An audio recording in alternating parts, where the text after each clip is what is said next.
Pemirsa, sebuah rumah di kawasan Depok, Jawa Barat digerebek Satuan Reserse Narkoba Polres Jakarta Pusat Selasa malam.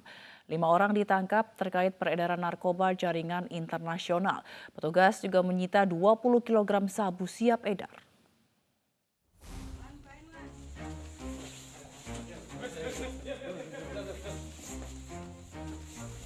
Dengan menggunakan alat pelindung diri, tugas Satres Narkoba Polres Metro Jakarta Pusat menggerebek sebuah rumah kontrakan di kawasan Depok, Jawa Barat pada Selasa malam. Dalam rumah yang dihuni oleh pengedar narkoba RW, polisi menemukan beberapa paket sabu seberat 8,5 kg.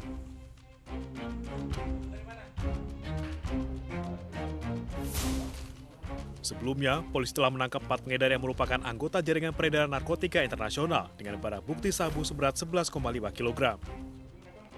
Untuk mengelabui petugas, jaringan ini menggunakan sistem pesan antar dengan menggunakan Dropbox milik restoran siap saji.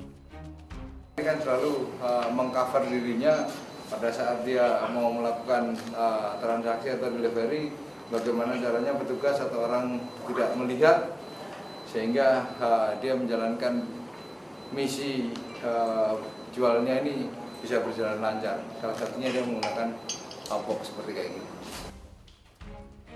Diduga kelompok ini menyasar masyarakat kalangan bawah dengan sistem penjualan langsung karena tempat hiburan malam tutup selama pandemi corona. Dari Jakarta, Rani Sanjaya, iNews melaporkan. Petugas gabungan Badan Narkotika Nasional menggerebek sebuah rumah yang menjadi sarang peredaran dan penggunaan narkoba di Palangkaraya, Kalimantan Tengah. 7 orang ditangkap berikut barang bukti puluhan paket sabu, alat isap, serta sejumlah senjata tajam.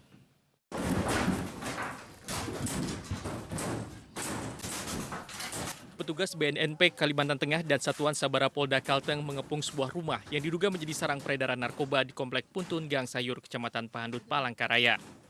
Petugas menggeledah seluruh ruangan termasuk plafon dan bagian lantai rumah untuk mencari barang bukti narkoba yang disembunyikan. Dalam penggerebekan ini, petugas berhasil menangkap 6 orang pengguna narkoba serta seorang penjaga loket penjualan sabu. Sementara beberapa pelaku lain termasuk bandar narkoba yang menjadi target operasi melarikan diri. Dari hasil penggeledahan, petugas juga menyita 60 paket sabu yang disimpan di dalam kotak, alat hisap atau bong, serta sejumlah senjata tajam. Kepala Bidang Pemberantasan BNNP Kalimantan Tengah, Kombes Pol Tony Sinambela mengatakan, penggerebekan ini dilakukan berkat informasi masyarakat yang mengetahui adanya transaksi narkotika di wilayah mereka. Ini berdasarkan laporan dari masyarakat, adanya kegiatan transaksi narkotika di wilayah Puntun ini. Narkotika jenis sabu yang sudah dalam bentuk paket-paket dalam kotak yang sudah tertera harga-harganya gitu. Berapa banyak, Pak? Nah, ini masih belum, tapi banyak hampir puluhan paket ya. Nah, ada narkotika. Kemudian alat-alat pengisap yang disebut bong itu ada beberapa buah kita amankan. Dari hasil penyelidikan diduga selain menjual sabu, rumah tersebut juga dijadikan pemiliknya sebagai tempat untuk melayani penggunaan narkoba bagi para pemakai. Ketujuh pelaku yang ditangkap kemudian dibawa ke kantor BNNP Kalimantan Tengah guna menjalani pemeriksaan lebih lanjut. Dari Palangkaraya, Kalimantan Tengah, Ade Sata, iNews melaporkan. Satreskrim Polres Metro Jakarta Utara menggerebek sebuah kafe prostitusi di Penjaringan Jakarta Utara pada Rabu dini hari. 51 orang diringkus dalam penggerebekan ini.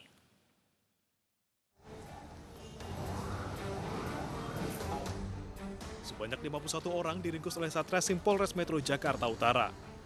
Mereka adalah pekerja seks komersial, pengunjung, dan pelaku usaha di sebuah kafe prostitusi di Penjaringan Jakarta Utara. Mereka diringkus lantaran tetap beroperasi pada masa PSBB yang bersamaan dengan bulan Ramadan. 4 orang di antara mereka telah ditetapkan sebagai tersangka dalam bisnis haram ini. Sejumlah barang bukti juga disita polisi. Jadi ada 4 tersangka yang kami tetapkan dalam pelanggaran tindak pidana, baik PTPPO, tindak pidana perlindungan anak maupun KUHP. Prostitusi terselubung ini diketahui juga melibatkan anak di bawah umur. Keempat tersangka terancam dengan hukuman maksimal 15 tahun penjara. Dari Jakarta, tim liputan iNews melaporkan. Polisi menetapkan 3 orang tersangka kasus tindak pidana perdagangan orang di kapal Cina Longsing 629. Eksploitasi tersebut bermodus penerimaan total gaji $4.200 Amerika Serikat dalam kurun 14 bulan, penempatan kerja di kapal Korea Selatan berstatus ABK legal, serta waktu kerja maksimal 18 jam.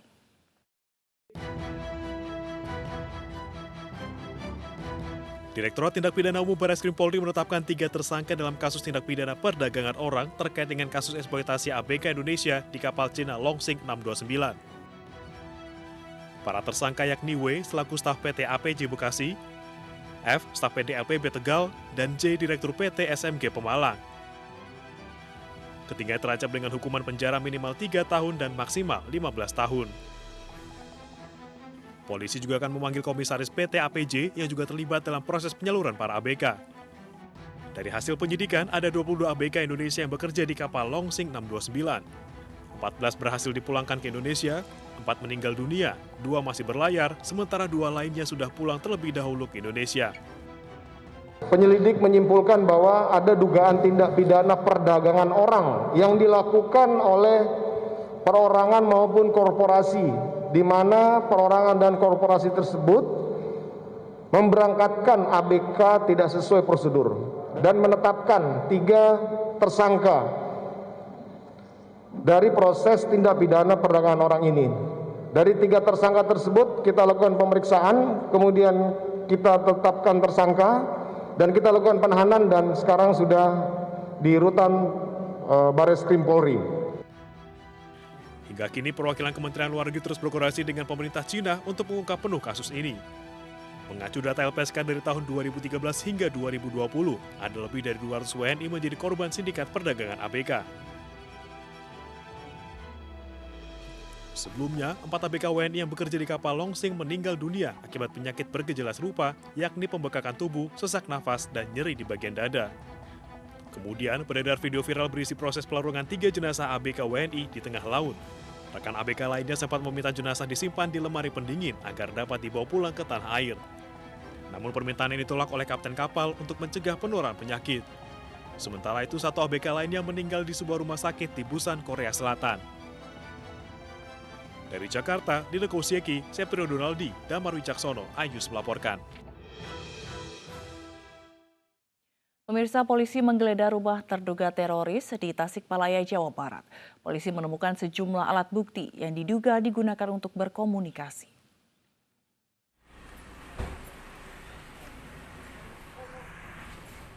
Tim Densus 88 Anti Teror Mabes Polri menggeledah sebuah rumah di Tasikmalaya, Jawa Barat.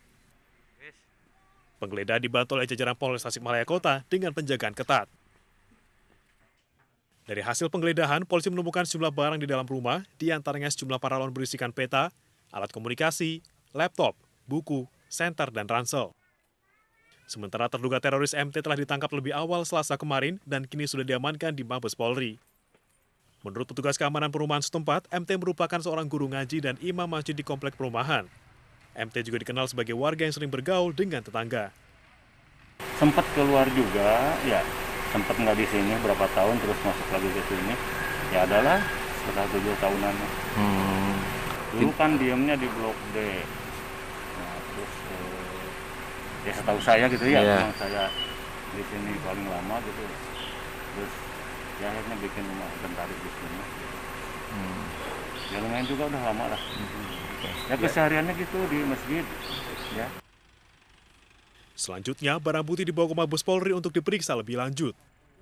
Tim Densus 88 Anti Teror Mabes Polri sebelumnya juga telah menangkap terduga teroris berinisial MR yang diduga terkait dengan beberapa orang yang ditangkap sebelumnya. Dari Tasikmalaya, Jawa Barat, Asep Juharyono, iNews melaporkan. Pelaku pembunuhan anggota TNI Kodim 1413 Buton akhirnya ditangkap dan ditembak setelah berusaha menyerang dan meraih senjata api petugas. Komang Iyas alias Pekel, pelaku pembunuhan sadis anggota TNI Kodim 1413 Buton Serda Basohadang, tewas dengan 3 luka tembak di tubuhnya. Pelaku terpaksa ditembak karena berusaha melawan petugas saat proses penangkapan di wilayah hutan Kelurahan Karing-Karing, Kecamatan Bungi, Kota Bau-Bau. Motif pelaku adalah spontan, tidak ada permasalahan sebelumnya. Hanya saja pelaku sebelumnya sempat ditegur oleh korban karena pelaku melakukan penganiayaan pada rekan-rekannya, kebetulan TKP-nya di depan Koramil. Lalu kemudian karena ditegur oleh korban, pelaku merasa sakit hati dan secara spontan melakukan tindakan penyerangan terhadap almarhum Serda Basohadang. Jasad pelaku dibawa ke Rumah Sakit Umum Daerah Kota Bau-Bau untuk divisum. Berdasarkan catatan kepolisian, pelaku merupakan residivis yang dikenal kejam dan suka mabuk-mabukan. Dari Kota Bau-Bau, Sulawesi Tenggara, Andi Eba, iNews melaporkan. Dua pencuri motor dengan modus mencongkel jok motor ditangkap petugas unit Reskrim Polsek Percut Setuan, Medan, Sumatera Utara. Keduanya juga ditembak kakinya karena berusaha kabur saat akan ditangkap. Dari rekaman CCTV, pelaku dengan cepat membawa kabur sepeda motor yang diparkir di depan sebuah minimarket di Jalan Letda Sujono, Medan. Ternyata bersama temannya, pelaku juga mencongkel jok sepeda motor untuk mengambil barang yang tersimpan di dalamnya. Berdasar beberapa aksi kejahatan yang terekam CCTV, polisi mengidentifikasi kedua pelaku dan mengejar mereka. Saat akan ditangkap, kedua pencuri ini berusaha kabur sehingga polisi menembak kaki keduanya. Dan dari hasil penyelidikan, kedua pelaku juga terlibat dalam kejahatan jalanan lain seperti penjamretan bersama anggota komplotan lain yang kini sedang dikejar polisi.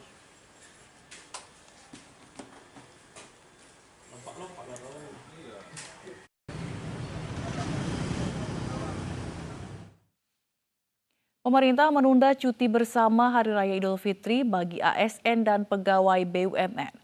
Selengkapnya sesaat lagi, kami akan segera kembali.